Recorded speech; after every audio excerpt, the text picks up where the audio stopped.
तो आज हम लोग पढ़ने वाले हैं हैच एंड स्लैग पाथवे, जिसको C4 साइकिल भी कहते हैं। C4 साइकिल की हमको ज़रूरत क्यों पड़ी? क्योंकि यहाँ पे हमारे पास कुछ एरियाज़ होते हैं, रीजन्स होते हैं जो कि ड्राई ट्रॉपिकल एरियाज़ होते हैं।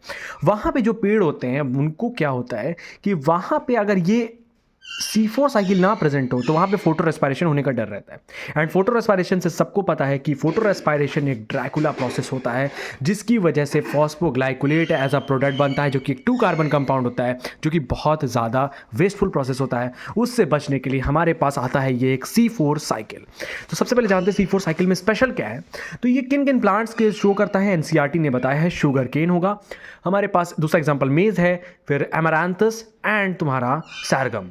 फिर उसके बाद दो दीज प्लांट्स हैव C4 यानी कि ऑक्सैलोएसिटिक एसिड, इनका पहला कार्बन डाइऑक्साइड का फिक्सेशन प्रोडक्ट बनेगा।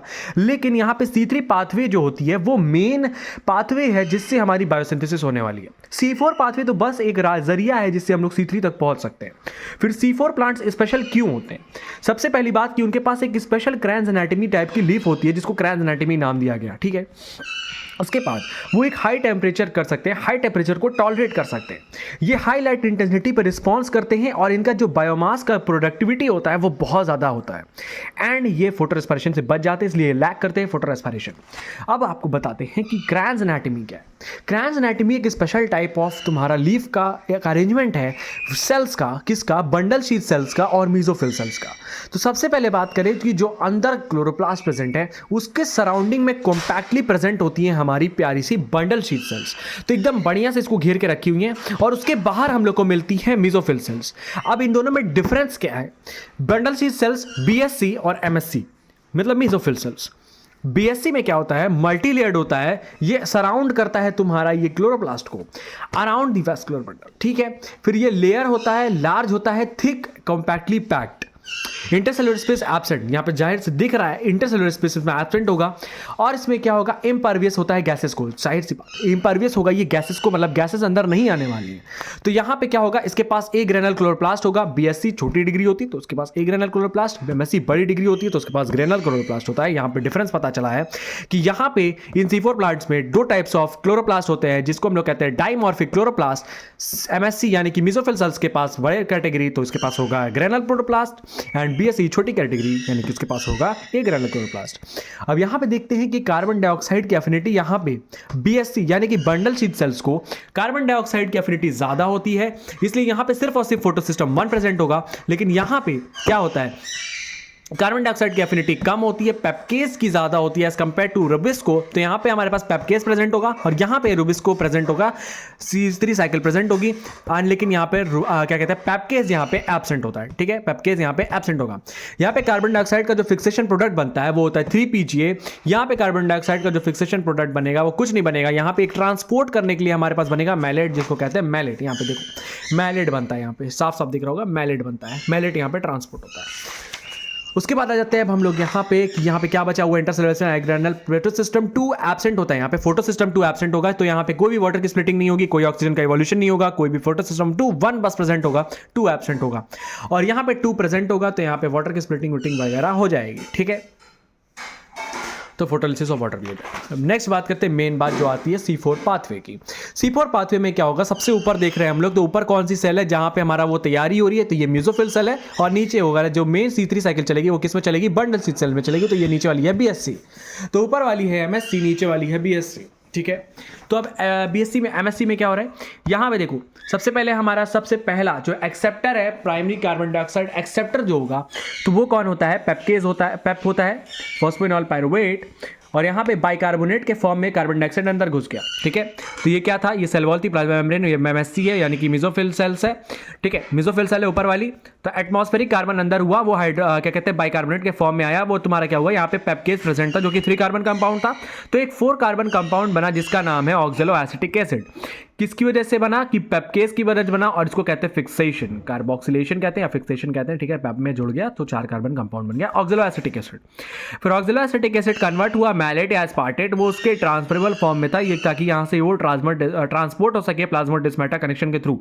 तो मीजोफिल सेल्स और ये बंडल शीथ सेल्स, क्यों प्लाज्मोडेस्माटा के थ्रू? क्योंकि यहाँ पे ये जो बंडल शीथ सेल्स होती है ये गैस को इम्परविएबल होती है। क्यों? क्योंकि वहाँ पे जो ऑक्सीजन का कंसंट्रेशन ज़्यादा होता है तो उसकी वजह से फोटो रेस्पिरेशन का डर हो जाता है। इस वजह से यहाँ पे पहले ऑक्सिलोसिटी को मैलेट या एस्पार्टेट में कन्वर्ट किया जाता है, फिर उसको ट्रांसपोर्ट किया जाता है यहाँ पे बंडल स्टिक सेल्स में मैलेट एस्पार्टेट के फॉर्म में।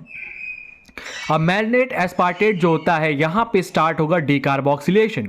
जब डीकार्बोक्सिलेशन होगा मैलेट एस्पार्टेट का तो एक कार्बन डाइऑक्साइड निकलेगा, डीकार्बोक्सिलेशन हुआ, कार्बन डाइऑक्साइड उड़ा और उस कार्बन डाइऑक्साइड को यूज करके C3 साइकिल यहाँ पे चल जाती है, क्योंकि बंडल शीट सेल में रुबिस्को प्रेजेंट होता है एंड रुबिस्को अगर प्रेजेंट है तो RUBP मिलेगा एंड कार्बोक्सिलेज की तरह काम करके वो C3 साइकिल चलाएगा एंड फूड का सिंथेसिस हो जाएगा प्यारे से।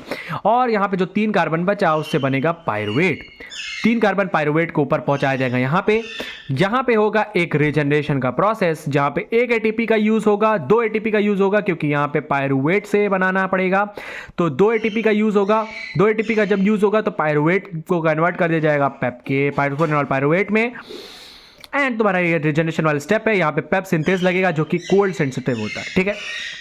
ज़्यादा ठंड पड़ेगी तो पेप सिंथेसिस खत्म हो जाएगा, तो ये रीजनरेशन नहीं हो पाएगा, रीजनरेशन नहीं हो पाएगा तो ये साइकिल कंटिन्यू नहीं कर पाएगी। समझ में आया?